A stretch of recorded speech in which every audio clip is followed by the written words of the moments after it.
So what generally is a patent? And if you've gotten the handout up front, this is an actual United States patent. All the patents that the United States issues look just like this, same sort of format, same layout. A patent such as this, there's many ways we can describe it. We can fairly describe it as a monopoly. You know, you've heard the term monopoly. I'm not going to expand too much on it, but it is really a monopoly. It is a legal monopoly. If you are a finance person or a business person, you might be thinking about assets and balance sheets and books. A patent is also an intangible asset. It does go onto the balance sheets of various companies. It's just, a holding. It's like stocks or bonds. It's an intangible asset. If you're a patent attorney, you think about it usually in the last definition, and that is a legal right to exclude competition. It gives you a right under the law to keep people out, to prevent your competitors from knocking you off. So let's take a closer look at this patent, and I'm going to walk through the pages. So you look at the front, and you see up at the top, it has a title, Halloween Portable Container. I give this lecture a few times a year. I like to pick something seasonal. I'm really seasonally appropriate this time. It usually doesn't work out because it's usually nothing around February or March, but at least I've got a great patent for October. If you take a look at it, you have a front page. You usually have a drawing on the front cover. It's a really short, sort of a high-level overview of what the patent might be about. And you will also see that there is an abstract, a very short description of what the patent is directed to, very much like an abstract to a journal article. You also see on the front the inventor's name, and you see a variety of other information. There's just one thing I want to focus on further, the difference between the filing date and the date of patent. So filed is here, May 14, 2007, and issued is here, September 29, 2009. Now I'm going to need some enthusiastic members of the audience to tell me, do you think this is a short time or a long time, this 2.5-year period? Any guesses? Average? Short. It is fairly short. It is fairly short. If you are filing a patent application on an invention that has some sort of commercial significance, typically this time period would be about 5 years. It could be even longer. The Patent Office is a FIFO queue, first in, first out. Each application is examined by an examiner, and you can see their names on the front cover. The examiners have a lot of applications to look at, and they look at them sequentially. So it's a very backlogged office. But let's take a look. Let's open up this patent and see what's in it. If you open up and you get to the first page, you see drawings. Drawings are a very helpful place to look in a patent. If you don't know what the patent is about, if you're not sure what the subject is, go to the drawings first. Drawings will give you a great idea. In this case, what we have are drawings of a mechanical object. Again, it's a fairly simple invention. It doesn't have to be. You could have an electrical circuit, you could have a gene sequence, you could have a chemical composition, you could have a flowchart for a series of steps executed by a processor. As we continue to flip through the pages, we have more drawings. And then finally we come to the text. There is a lot of text in patents, a lot of text. And for right now, I want to focus on the motivation for this patent. Let's see. The motivation is usually found in the background, and I'm going to be looking at column 1, line 22. But first, let me tell you how patents are paginated. They do not have page numbers. They have column numbers, which are in the upper margin, and they have line numbers, which are down the middle, 5, 10, 15, 20, so forth. So if you want to refer to a portion of a patent, you refer to a column number and a line number. So I'm going to start reading around column 1, line 22, and you will immediately start to get a feel for the way patents are written. Typically, children collect confections in containers. Well, let's just stop right there. Not sure when you've actually used the word confections before. If you're not in the candy industry or the baking industry, might be never. But you probably wouldn't say children go trick. You probably wouldn't say collect confections. You'd say they go trick or treating. But typically, children collect confections in containers such as backpacks, cases, duffel bags, handbags, knapsacks, pillowcases, and even the popular orange plastic pail resembling a pumpkin. All right, this is starting to make sense. This person is talking about trick or treating.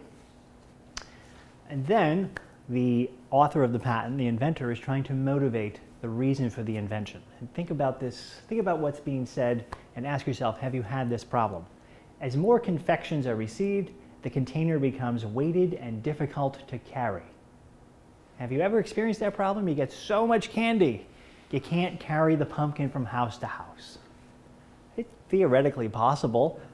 Didn't happen to me. And as you go further on in the patent, you see, additionally, the containers do not have a cover to prevent the confections from falling out or becoming damaged from weather elements, such as rain. Again, weather elements just like confection. We don't say, nice weather elements we're having today. No one says that, but it gives you a clue right away for how patents are written. Patents are written in what I would call double jargon. There is first the technical jargon, the jargon of the field. If you're an electrical engineer, you deal with circuits all the time, there's terminology you'll use that everyone else in the field will understand, but if you're outside of the field, you may not. If you are a biologist or a chemist, same thing. There's technical terms of art that people in the field understand and others do not. So that's the first layer. The second layer of jargon is legalese. This is a document written by lawyers. It is reviewed by examiners, and it is eventually, if it is very successful, going to be reviewed by judges and juries. It's a lot of lawyers in this process, and so lawyers add their own special language. So we don't talk about rain. Rain's very narrow. It's a very particular type of precipitation. We wouldn't say snow either. That's also particular. We want to cover all sorts of precipitation, so we say weather elements. It's very generic. It's very broad. And just in case you're wondering, we don't really call it trick or treating in the patent arts. What we call it is Halloween guising. Halloween guising. If you read column 1, about line 10 to line 20, you will see trick or treating referred to as guising. So, if you have any children or you know any children, you can ask them, enjoy, or you could say to them, I hope you have a really great time Halloween guising this year. So let's move further into the text. There's a lot of text here, and I can tell you very generally that you can throw out virtually all of it. You can ignore virtually all of it unless you're a patent attorney. So again, you always start with the cover. Cover has a drawing. The drawing is going to be a very handy guidepost for you to figure out, is this something I might understand or not? Go to the drawings next. If they're not familiar, the next place you can go in the text is called the brief description of the drawings, and I'm at column 2, line 65. You'll notice I have skipped the field of the invention in column 1. Ignore it. Background, we've discussed it for illustrative purposes, but generally ignore it. Summary, ignore it. Go to the brief description. The brief description will tell you what it is you're looking at in the drawings. Sometimes mechanical drawings can be quite complex. Could be a cross-section along line AA of figure 2. You might not know that just by looking at it, but the brief description will point it out for you.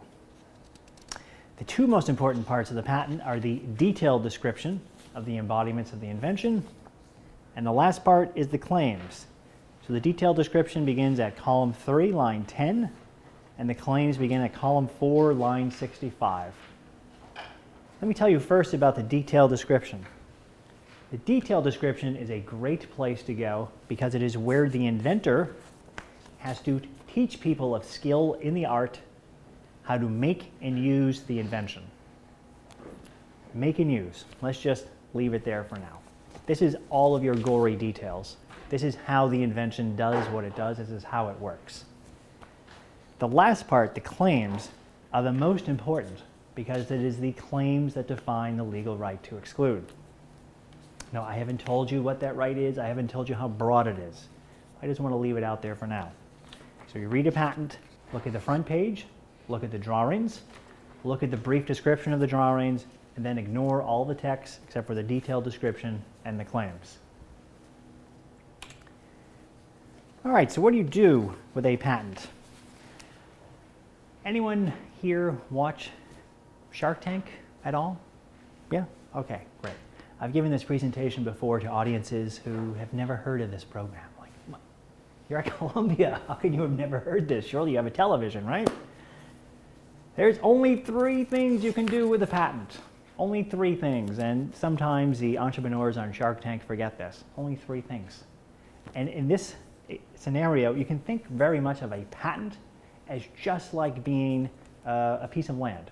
Just like as if you held a title to an apartment or to a piece of land. Only 3 things you can do with it. You can sell it. Transfer the ownership to someone else. Just like you do with land. I'll sell my land or I'll sell my apartment. In that context, we talk about the assignor, the assignee, and consideration. The assignor is the person who originally held the asset. The assignee is the person who's acquiring it. And the consideration is the money or the other forms of goods or something else that exchanges hands. I'm giving you my land, what am I getting in return? So that's door number 1. You can sell it. Give it to someone else. Door number 2 is you can rent it. Just like with land, just like with an apartment or a house. If you have a house, you can rent it to someone else. You know what? I don't really want to do anything with this patent, but maybe you want to do something with it. How about you agree to pay me money every time you do something with it? The terms of art that we use there are licensor, licensee, and royalties. A licensor is someone who owns a legal right. The licensee is someone who wants to enjoy that right. And the royalties, just a generic term for the amount of compensation that goes back and forth. Now you are already familiar, though you may not know it, you are already familiar with licenses. You probably encounter them on a daily or at least a weekly basis. The next time you go to a movie theater or a concert or a sporting event, look at the back of the ticket. It is very likely to say something like, the management hereby grants to you, the ticket holder, the license, a limited seat license, essentially permission to sit in a designated seat at a designated time for a designated performance. It's a license. I own the concert hall. You've paid me money. I will give you the legal right to sit in this seat for this show on this day and time. It is a license. So, sell it. Someone else will do whatever they want with it. Rent it. Someone else will enjoy the rights you have in exchange for paying you money. You still own it, just like the concert hall. I still own the hall. I rent you the seat for a performance. Or door number 3, you can use it to launch a new venture. Use it to launch your own company. And when we think about doing it this way, we think about a couple of things. Branding. Has anyone heard the term patent pending? Patent pending, it's in the law a term that means absolutely nothing. It has no legal significance. It's pure advertising. If you mark something patent pending, essentially what you are telling the world is, hey, be careful. I have a patent application on file somewhere in the world. And hopefully someday this patent will actually issue and I'll actually have legal rights. So do you really want to go down this road? That's all it is. But if you are a startup company or you're thinking of starting a company, having a patent can be very valuable because investors like to see patents. It's an intangible asset. It is potentially a legal right to prevent other people from doing what you're doing. Investors want to see this because they want to know that you're going to have an opportunity to succeed, that you can capture part of the market. And we also call it, we also refer to it as excluding competition, erecting barriers to entry. It's a barrier. Hey, you want to get into this field? You want to make these pumpkins? You have to go through my patent. I have the legal right to exclude competition. If you want to compete with me, you need to get the right. So how do you get a patent? How do they come about? Well, if you are a solo entrepreneur or you are a small business, typically what you do is you start with your business plan. Or even if you're a solo inventor, you ask yourself, what is it that you're doing that you think is going to make you successful? What are you doing that's going to make you different, that's going to make you better than others? And generally, when we think of patents, we think of 4 broad categories of technology: compositions, manufacturers, machines, and methods. These are very old terms, they're in the law, but they cover pretty much everything. Composition could be something like a drug, could be 2 things that are combined together. A manufacture is something that is made. Today we might call it a product. A machine is something that makes something else. The machine makes the manufacturers, and the method is the way something operates. That's it. So if you have any of those, you might have patentable subject matter. So what do you do next? I like to talk about patents in terms of hypotheticals, assuming, a very simple invention, and then we walk through the process. And how does the patent process work, and what do we get for it?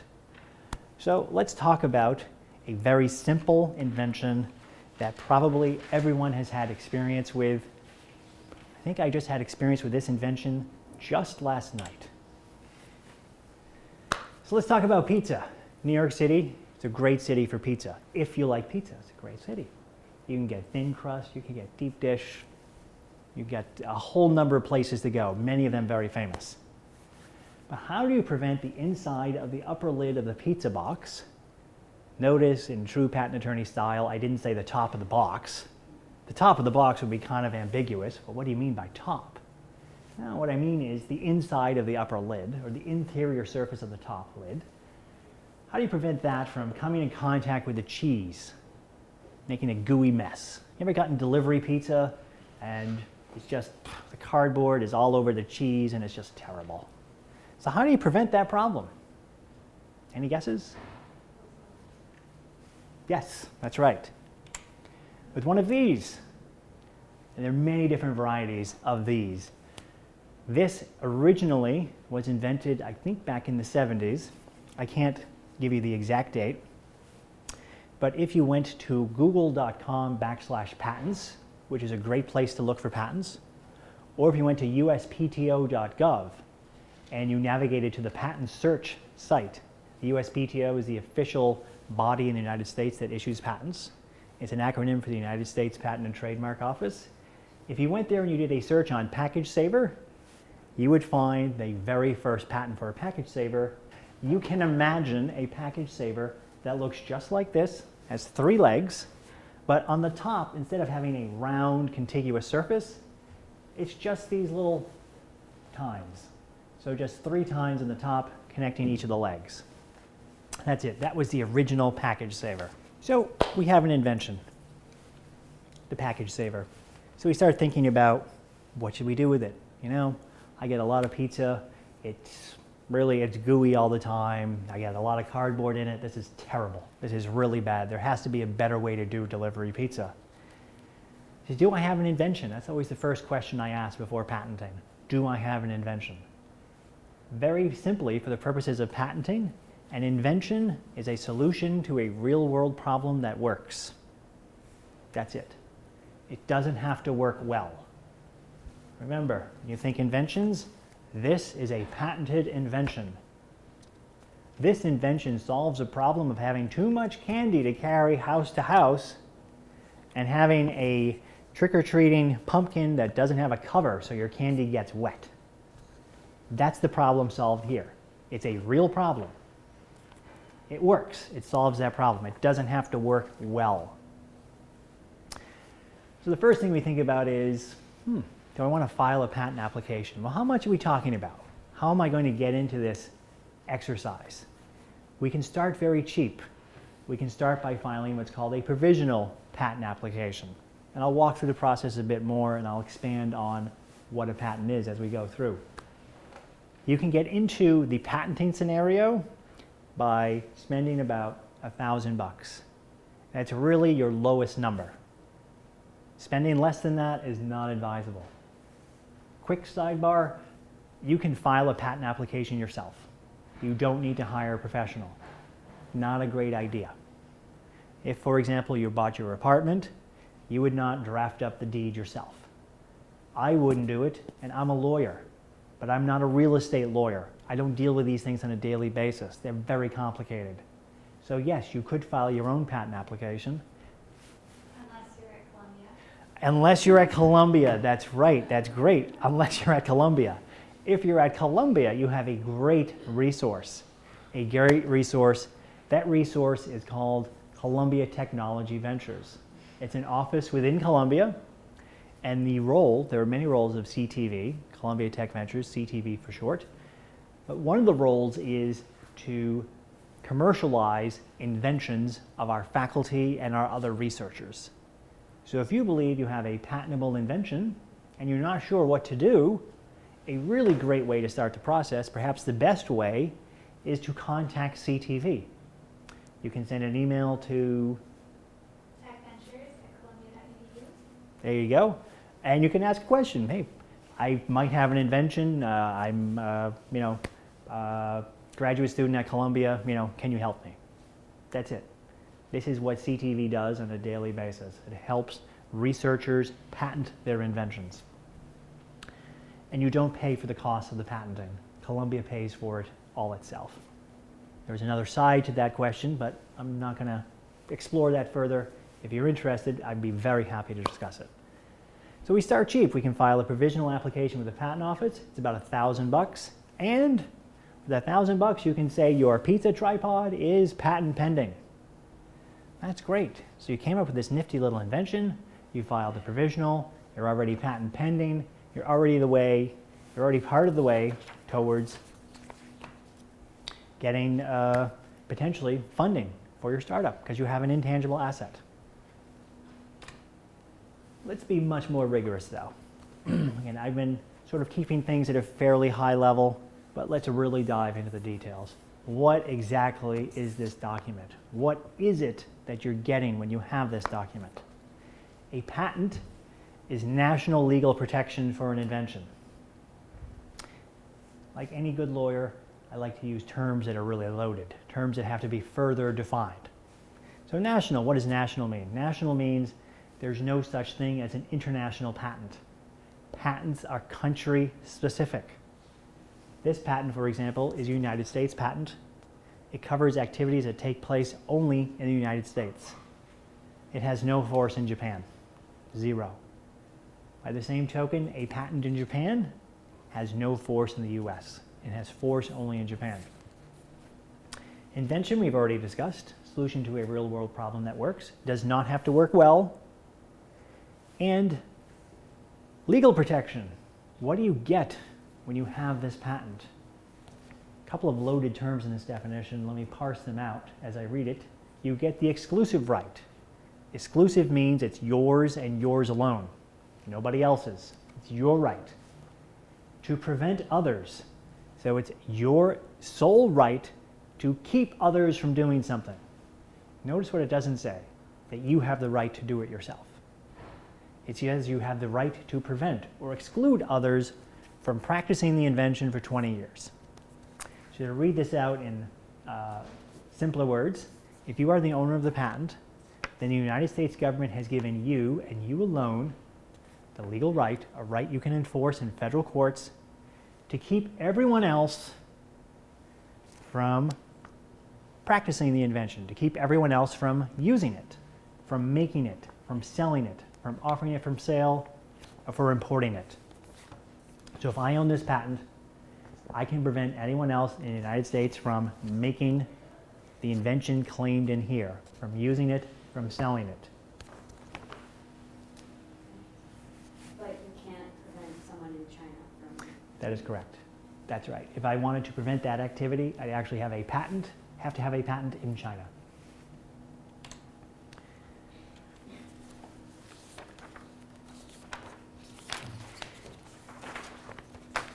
So what happens next? We filed our provisional patent application.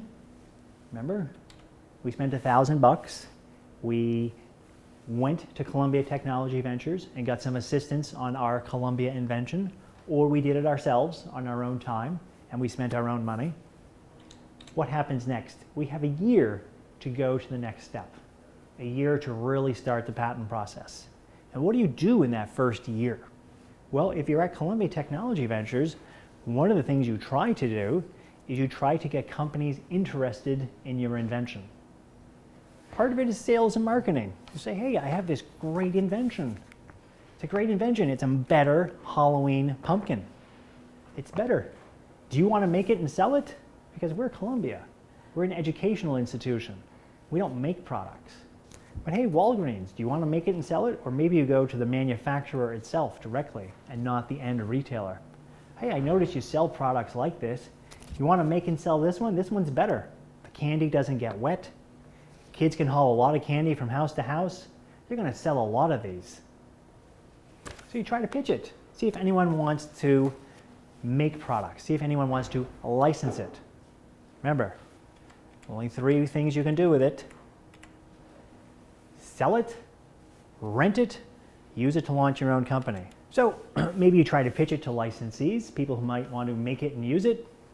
You know, maybe it's successful, maybe it's not. Maybe you try to do it yourself. Maybe you try to make these things in your garage, you try to shop them around, and you use the patent to exclude competition. Who knows how it turns out? But at the end of the year, at the end of the provisional period, you have a very big decision. You have to either go to the next step or let your application go abandoned. If you go to the next step, you can potentially get this document, a full United States patent, the legal monopoly. But this is expensive. This next step will cost, roughly speaking, $10,000 just to start. That's because a provisional application, as the word might suggest, is just that. It's provisional. It's temporary. Typically, it is very short. It's a couple of pages. But a full application can be many pages.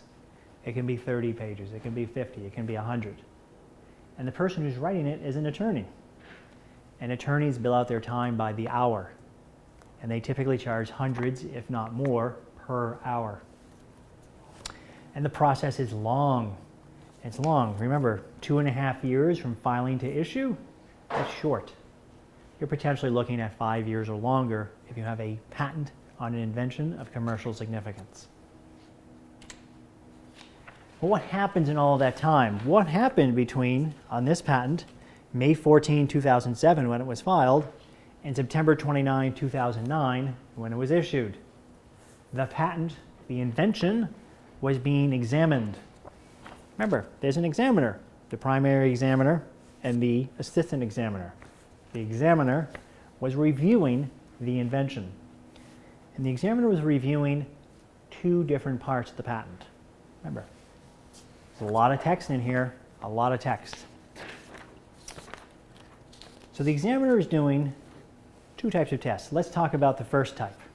The examiner is reviewing what we call the specification and the drawings. The drawings are the drawings.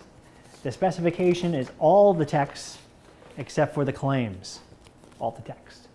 So the examiner is looking to find 2 things. The examiner is looking to determine whether the inventor has satisfied the tests of enablement and best mode. Here's an easy way to think of these tests. So patent is a legal monopoly for 20 years. If you own it, you have the right to prevent anyone else from making these for 20 years. The patent system is essentially an incentive system. It basically says, and Congress has said this to the public, inventors, we want solutions to problems. If you give us solutions to problems that satisfy various tests, and here are the tests, we will give you a patent that lasts for 20 years. We will give you this reward. Give us a solution that satisfies the test. Your reward is a patent that lasts for 20 years.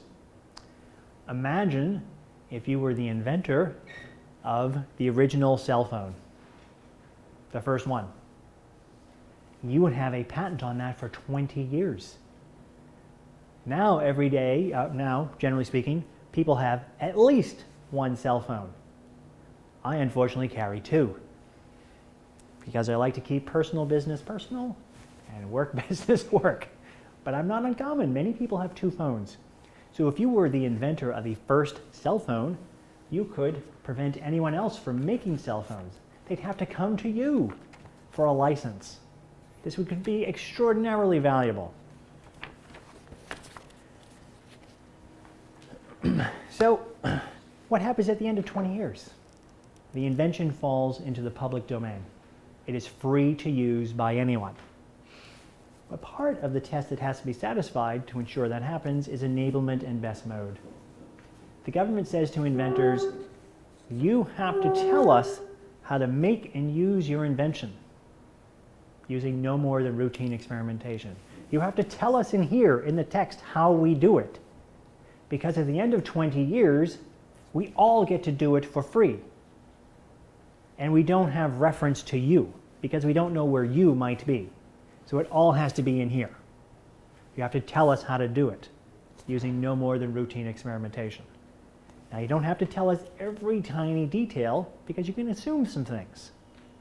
This document is written to be read by people of ordinary skill in the art. The example here is a fairly simple mechanical object.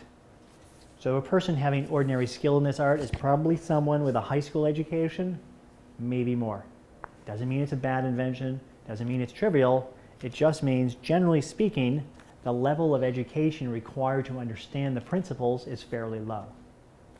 But if we're looking at a drug, for example, a drug to treat cancer, you're probably looking at some sort of pharmacologist or someone with a biopharma background, a Ph.D., probably 5 to 10 to 15 years of experience in a laboratory trying to formulate drugs. The level of skill is very high. The level of expertise required to do this successfully is very high. So to satisfy the trade, the inventor in the text has to teach one of skill in the art how to make and use the invention. So at the end of 20 years, anyone who's of ordinary skill can just read this document and do it themselves. The inventor also has to do one other thing in the text. They have to disclose what we call the best mode. That's the best way that the inventor knows of practicing the invention, of carrying out the invention at the time you file. Think of it like a recipe for a cake.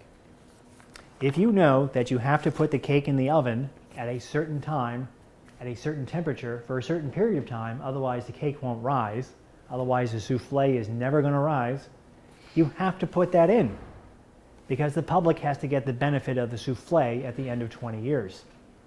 You have to describe the best way you know how to do it. So those are two parts of the test. Then we come to the most important part of the test.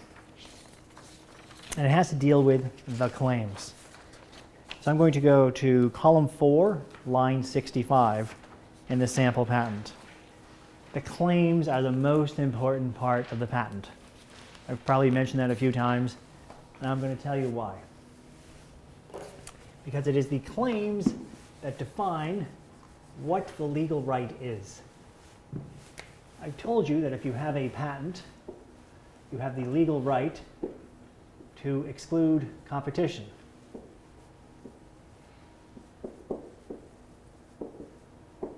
The legal right to prevent anyone else from practicing your invention. But we have to know what your invention is. What is it, Jeff, that we can't do? Tell us. What is it? And it's the claims that tell you. It's not enough to say, it's not fair to say, you can't do what's in here. Well, I don't know what's in here. There's a lot of words in here. I need a definition. I need a deed. Like a deed to a piece of land. If you hire a surveyor to survey your land, and let's just call this Jeff's land, and do we have any lawyers in the room other than Jay? You're a lawyer? Great. Jeff's land, or for you former law students, current lawyers, Blackacre. If we're going to survey Blackacre, Jeff's land, we're going to hire a surveyor. And he's going to use some really fancy instruments, and he's going to come up with a map. And the map is going to use a lot of things that we're all familiar with, like longitude and latitude and altitude, and maybe some common boundaries, like a string of trees. You know those are trees, right? Right.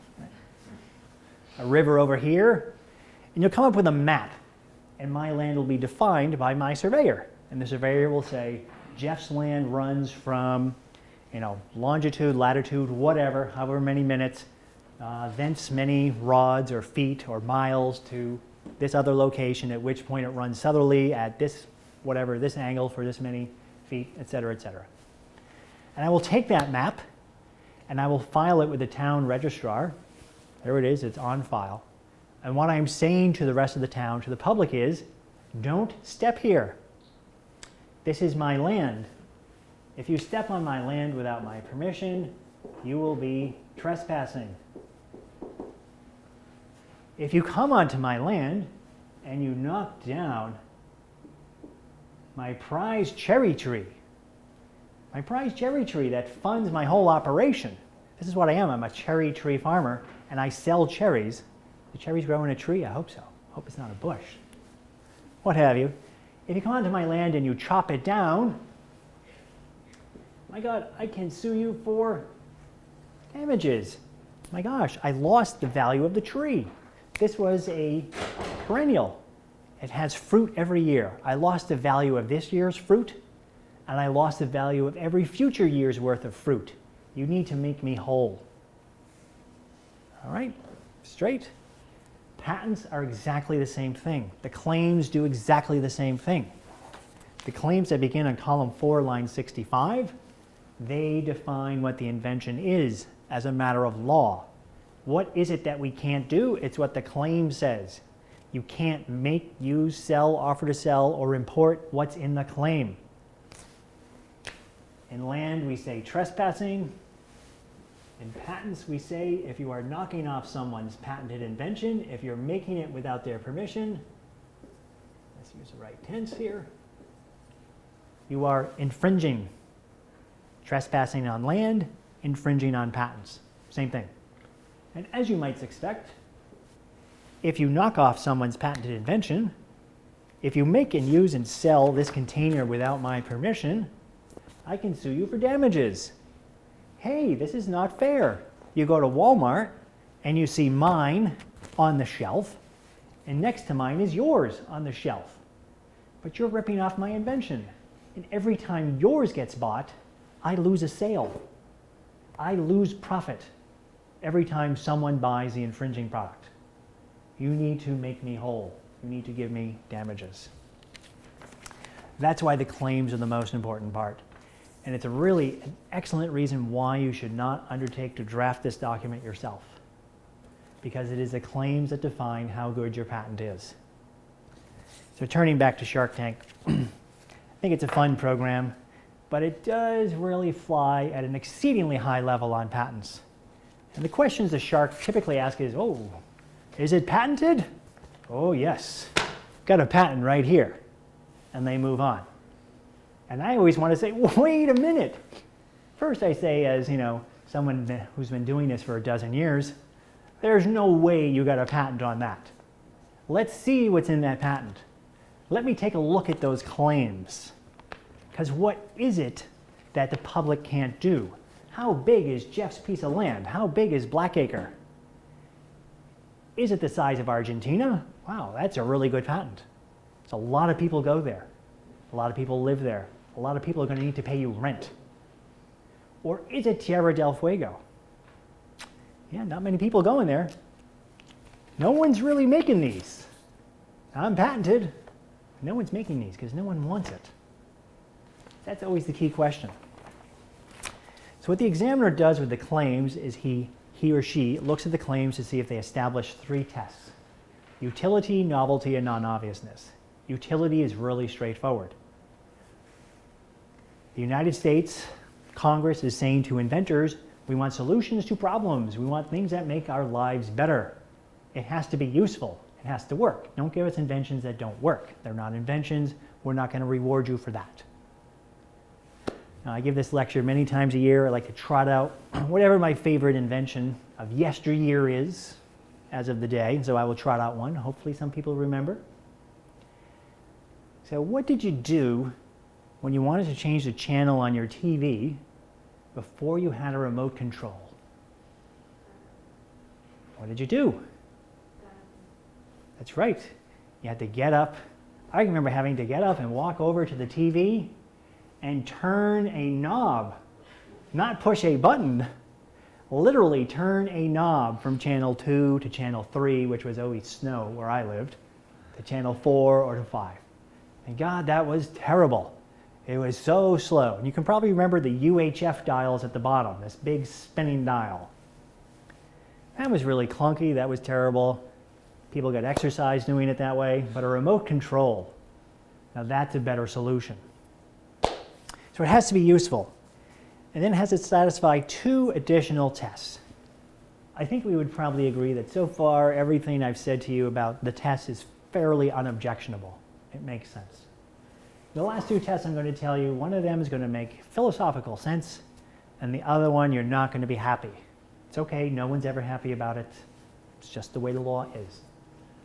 Novelty and non-obviousness. So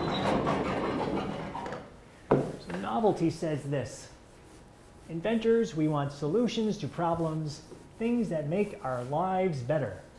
We're going to give you a 20-year monopoly. You better give me something that's not the same as what already exists. Novelty asks this question: is your claim, whenever we talk about novelty, we talk about claims, is your claim the same as something else that already exists? The examiner is free to do a search of what's called the prior art. Prior art is a legal term.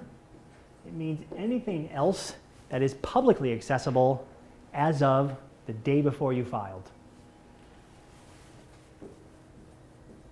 And you want to show that your claim is not the same as any single item from the prior art.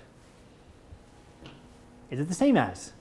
Well, if it's the same as, it's not new. Why would we give you a 20-year monopoly for that? We already knew that. Gee, thanks. I already got that one. That's not such a great solution. No, thank you. You can keep it. It's novelty. Easy, philosophically sound. Non-obviousness is not easy. And it's really subject to hindsight reasoning. It's a classic example of hindsight. So occasionally I like to watch infomercials. And if you watch Shark Tank, Lori Grenier, who's one of the sharks, always has these products on QVC. And sometimes I'll get steamed because I'll see some joker selling, I don't know, some piece of junk that does something dumb, but it does something. They're selling it for $9.99 a throw or $19.99, and you see the little counter at the bottom of how many sold, and it's like 10,000. And I start doing the math in my head, and I'm like, this joker's making 500,000 on this piece of junk? My God, that's so simple. I could have done that. I could have done that. It's a classic example of hindsight reasoning. When I tell you the answers to your homework, well, everything's obvious. Oh yeah, I got that, yeah, I knew that. So what non-obviousness says, it's not enough that your claim is not the same as anything else that already existed. We're giving you a 20-year monopoly. It has to be more than that. Now, I am going to fly at a very high level on non-obviousness, very high. This is a difficult test. It's complicated in the law. But for the purposes of today, let's say non-obviousness means this: your invention has to be significantly different from anything else that already exists. If it's epsilon away, if it's really, really close to what's already being done, it's not enough to justify a 20-year term. It has to be significantly different. Novelty asks, are there differences? If yes, you pass the test. Non-obviousness asks, what kinds of differences? How would someone of skill in the art view those differences? All right, I think this is the slide I will end on. And again, happy to take questions. But I would certainly be remiss if I did not include this content in this presentation. It's critical. What do you need to think about before you file? You have to ask yourself the question, are patent rights available? Patent rights are not available forever.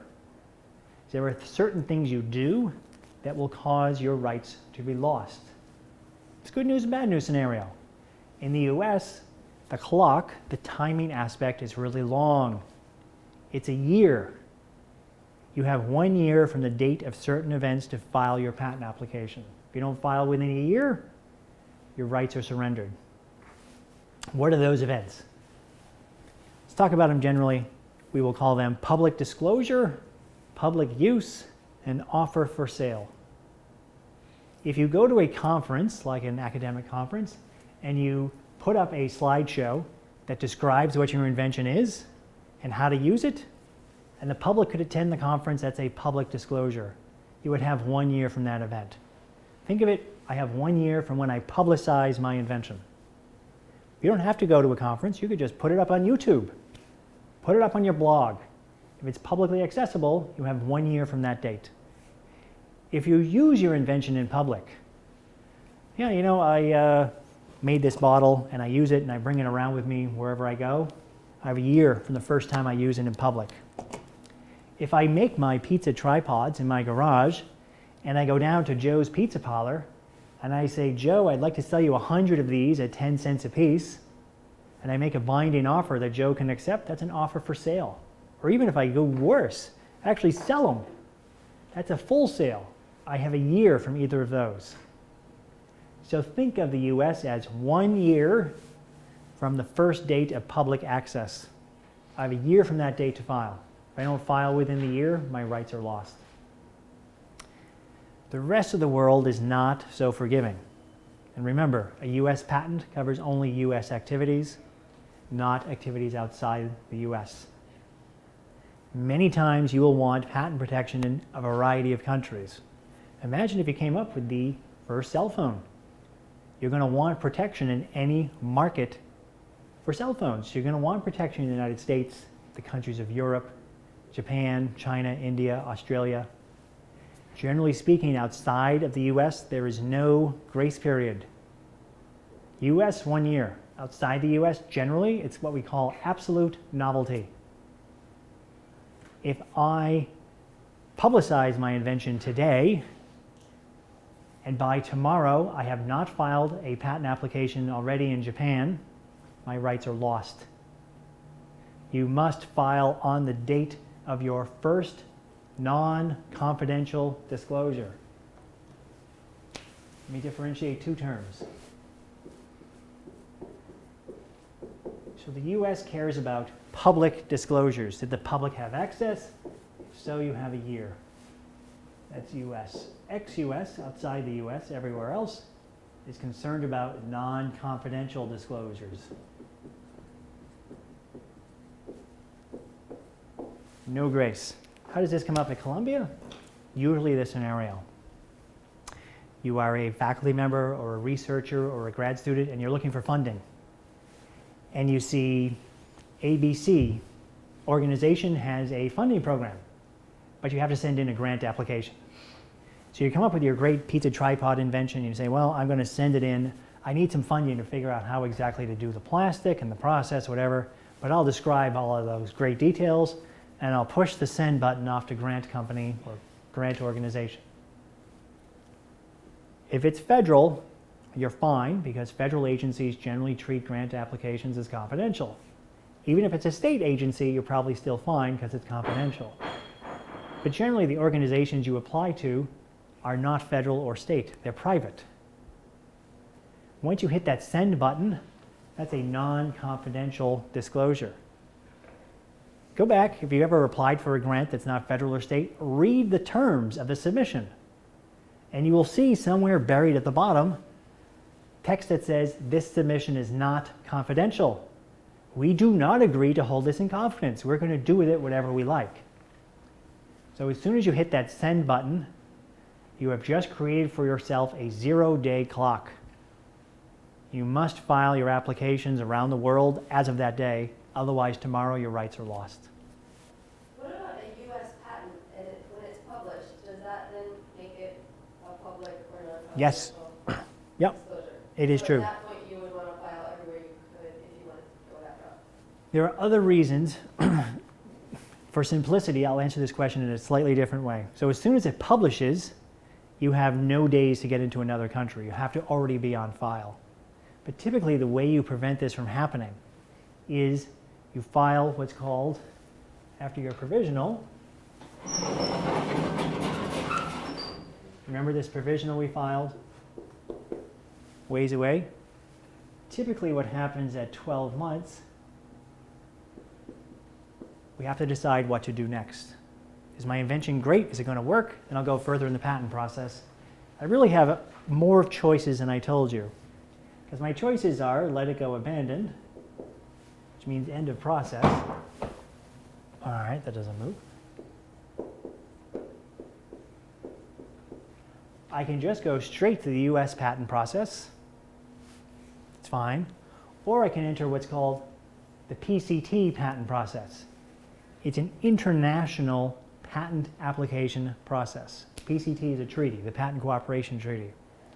And basically, it's a treaty signed by virtually every industrialized country in the world, and it says the following. If you file a PCT application, we will agree to treat that filing as if you filed in our country, as long as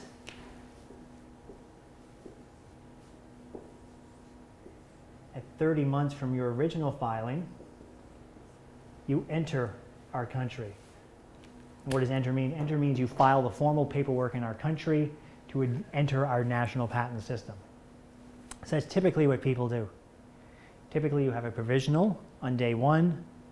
A year later, you are filing a PCT. You are preserving worldwide rights. And then 30 months from your provisional, you are choosing which countries you really want to have patent protection in.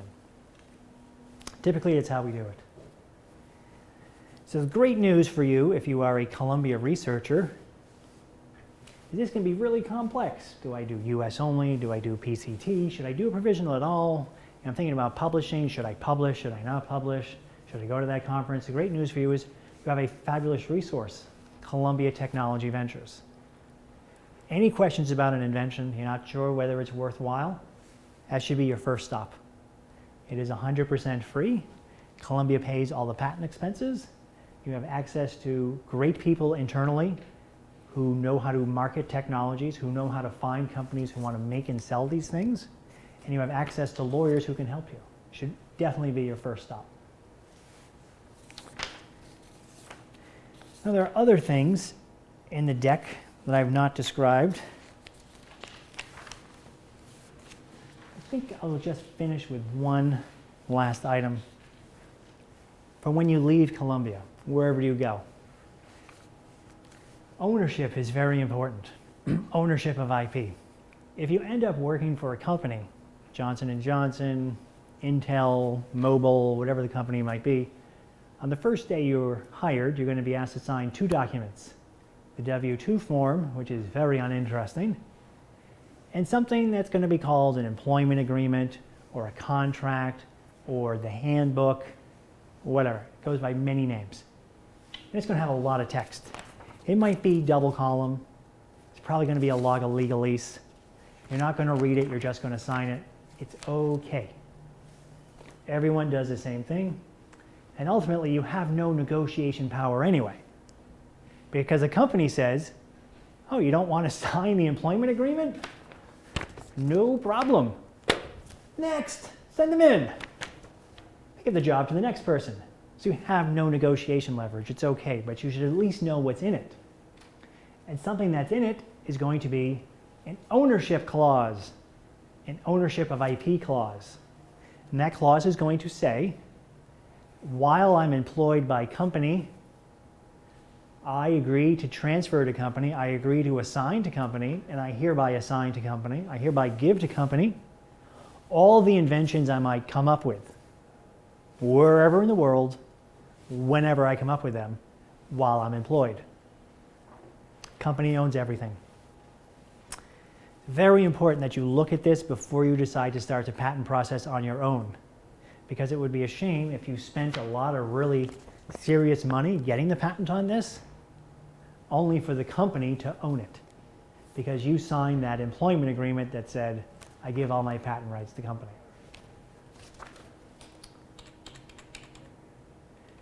So, at the end, If you remember nothing about this presentation, you definitely want to remember two things. Questions about patents or inventions, what do I do? Columbia Technology Ventures. First stop, without a guess, without even hesitating. Great, fabulous resource. Second thing, the grace periods. There's no retros, there's no backsies, there's no do-overs, there's no wink, wink, nod, nod, can't we agree? There's none of that. I can't get you out of the box. Remember, there's a year grace period in the US. There's no grace period outside the US. I can't make those go away. But now that you know of them, and you know of CTV, you'll know, if I have an invention, let me talk to CTV first. Or if you're outside, let me talk to someone who knows patenting before I take this too much further to ensure my rights are still available. Thank you very much.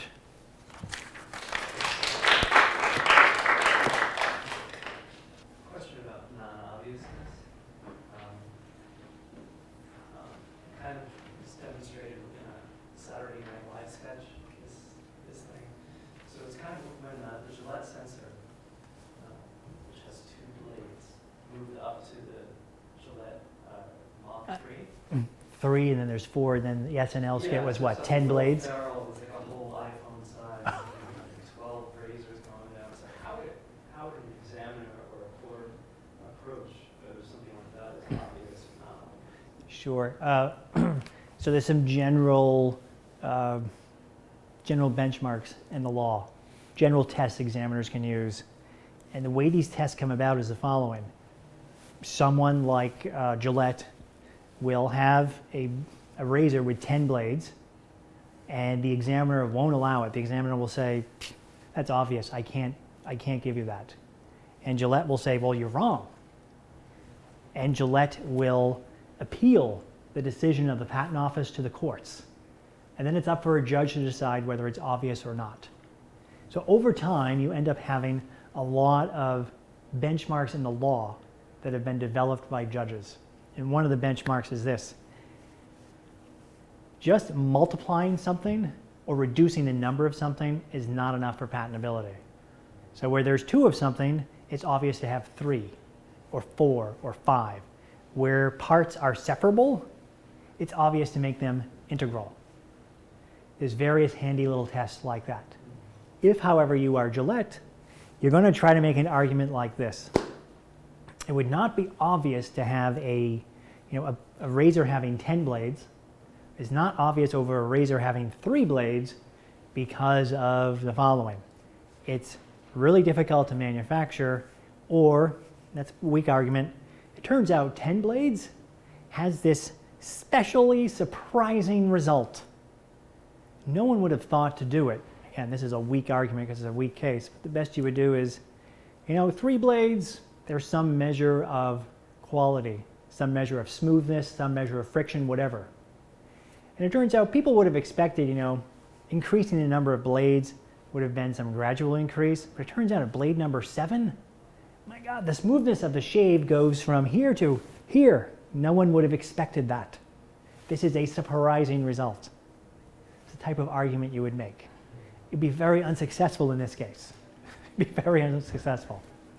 But there is a good little example here. Let's see. So here's one of the conventional package savers, but there are many other package savers in the patent arts. And if you do a google.com/patent search on package saver, you'll probably come up with something that looks like this. If you go to uspto.gov and you pull these patents up, there'll actually be hyperlinks on the front page, virtually the front page, that will allow you to pull up all the patents that were referenced on the front. These are documents the examiner thought were interesting to determine whether the claim was novel and non-obvious. And there's also a hyperlink to forward citations. What documents filed later in time referred back to this? And you'll find a document that looks like this. This is an actual patented package saver. Looks just like the original one, except it has a hole in the top, so uses less material. If you were so inclined, you could call this the green package saver, less landfill, but it's even better. It's got a serrated leg. Serrated leg, so it doesn't just hold the box top open. Imagine you were getting this pizza delivered to you in the wilderness and you had no utensils. How would you separate the pieces from each other if they didn't pull out neatly?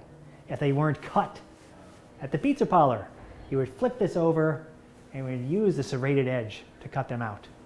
This is patented.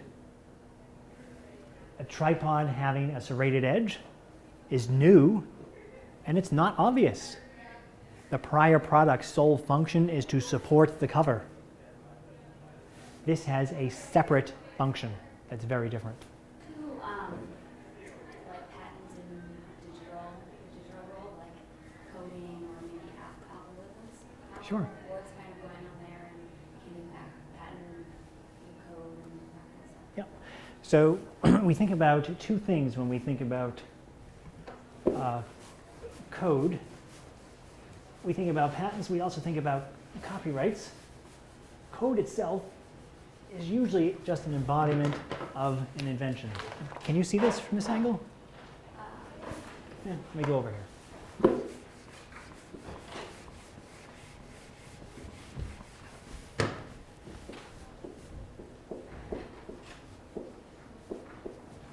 Whatever, something, you get the gist.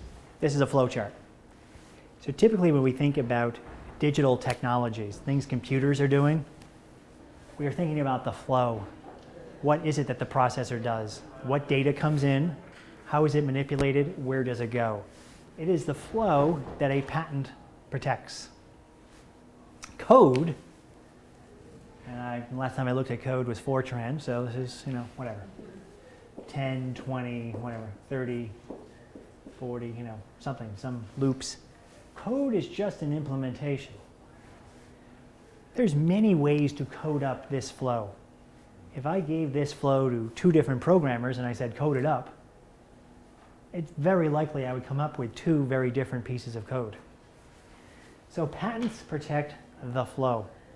Generally in the law, you can protect algorithms as long as they do not fall into two very bad buckets.